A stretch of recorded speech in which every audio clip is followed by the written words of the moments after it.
situation and all of that. We need all of that. We need to directly teach stuff, and then we need to put it someplace. Natural environment training is going to be at a slower pace, and it's going to be more natural.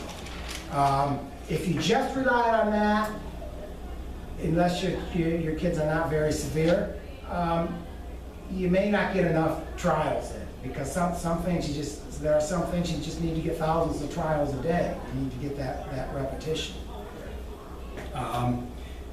They're better because they're more real. NET by itself, as I said, may not be sufficient because of the number of trials. Both types are needed: intense, direct, and natural environment.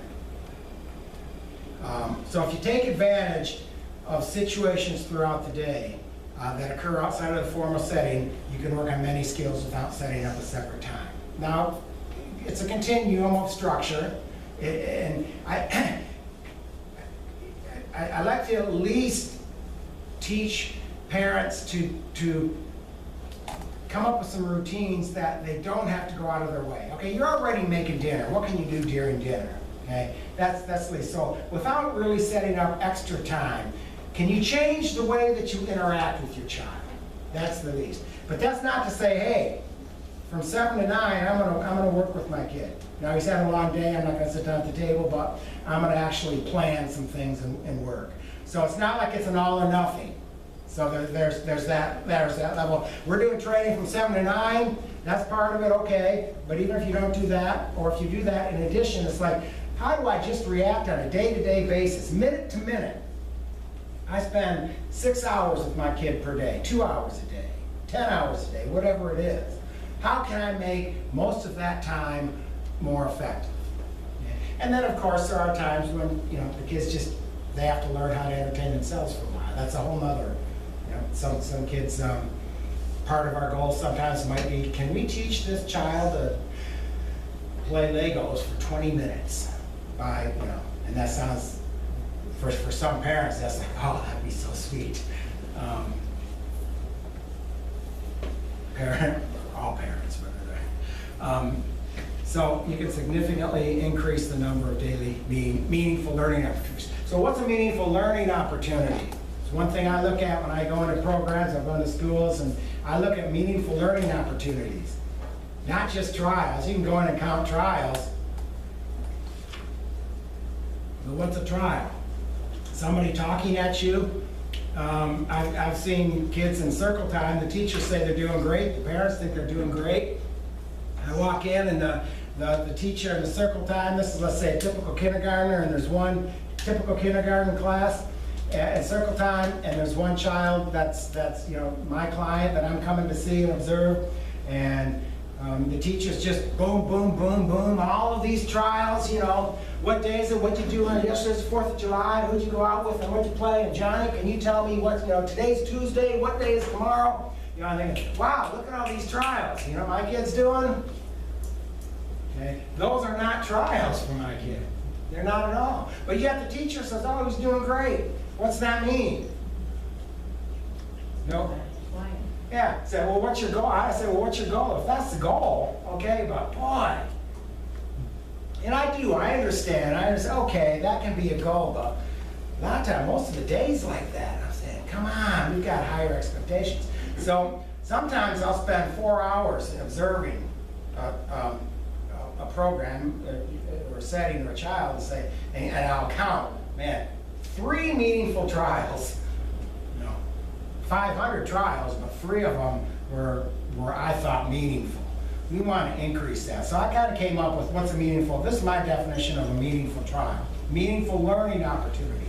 A chance to practice a skill that's relevant, that is practical, relevant to the student's current situation.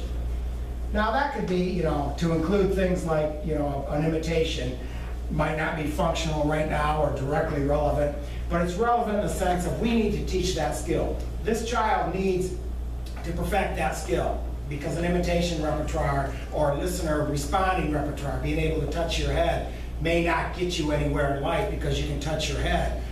But we need to teach you how to respond to the spoken words of other people. We need you to learn how to do things by watching people. So in that sense, it's relevant. And But then why isn't why isn't the teacher that says, what day is it tomorrow? Why isn't that relevant? Well, it's relevant to the other kids, but it is not relevant or important to the student's current ability. So that's what you can, you've got to know what level you're teaching. You've got to teach where that repertoire is. Okay? The opportunity for a prompt, if needed, and a follow-up chance to try without the prompt. If you can't fade the prompt, I hear people all the time, if I had a nickel for every time I heard someone say, this kid is prompt dependent. And usually what you think of is you look in there and you expect to see, okay, how can I teach you to fade these prompts? There's something wrong with your teaching. And more often than not, I look at it and say, the kid's not prompt dependent. You're not going to teach him that skill. You're teaching the wrong skill. You are not going to be able to fade that prompt. I am forever prompt dependent on dunking a basketball. I need a ladder. And my wife complains all the time that I'm not making any progress. She takes the ladder away and I can't dunk the basketball anymore on a 10-foot rim. You know, so it's crazy. But we do that with our kids.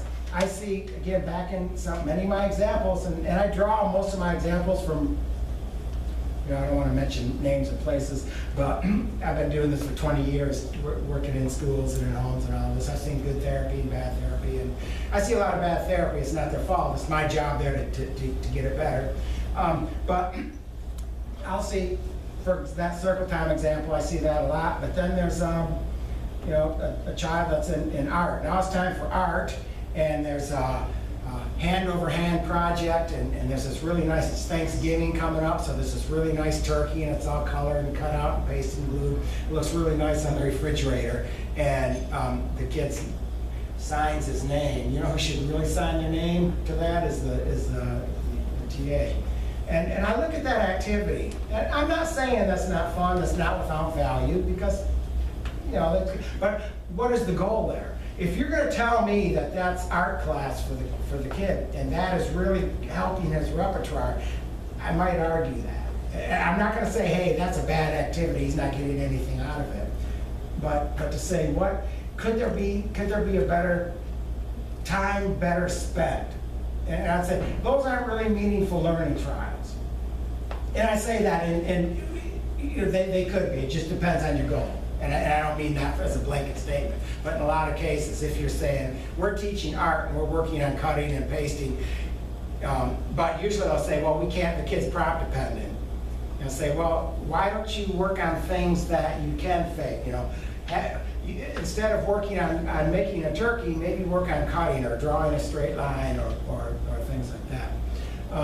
So this is especially important for students with autism, language delays, because it's not as easy for them to learn from the everyday experiences as their peers.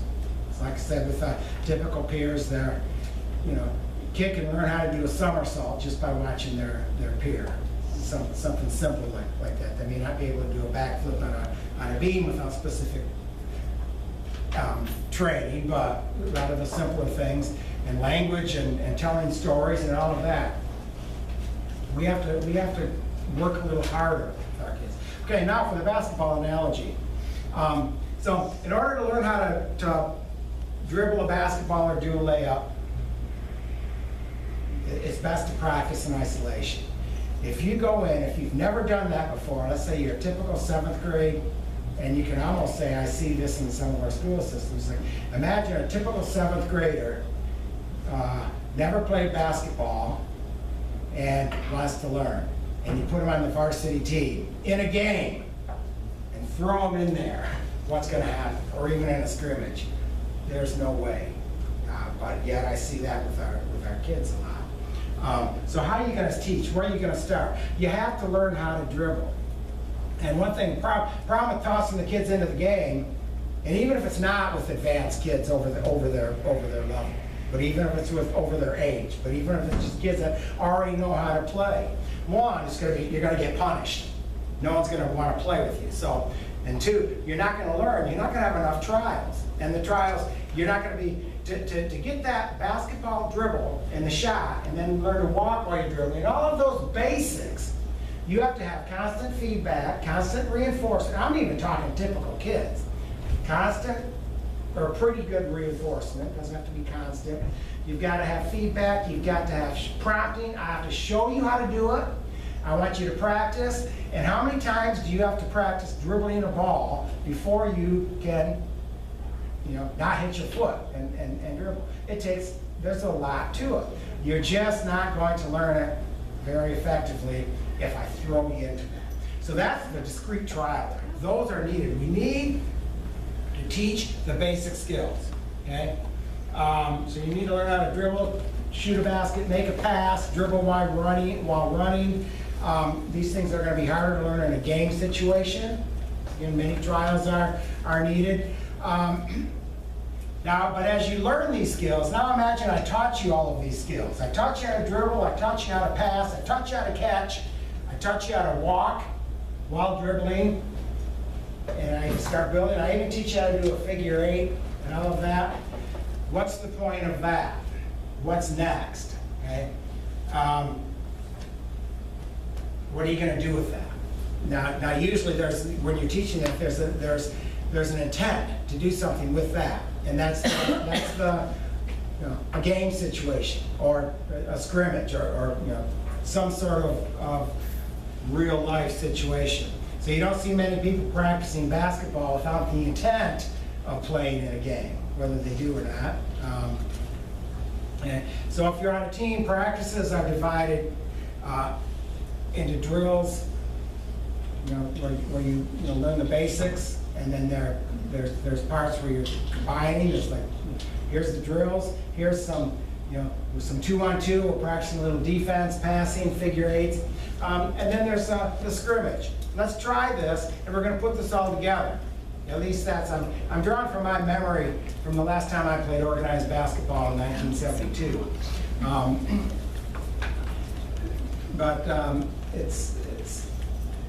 There's all of these steps. And then there's the game situation. Now, the coach wouldn't expect a player to do well in a game if that second step is missing, okay? And that second step being sort of like the scrimmage. So in other words, I'm going to teach you how to dribble, I'm going to teach you how to pass, okay? I'm going to teach you how to shoot a free throw. Now, go play in the game with 5 people on your team, 5 people trying to guard you.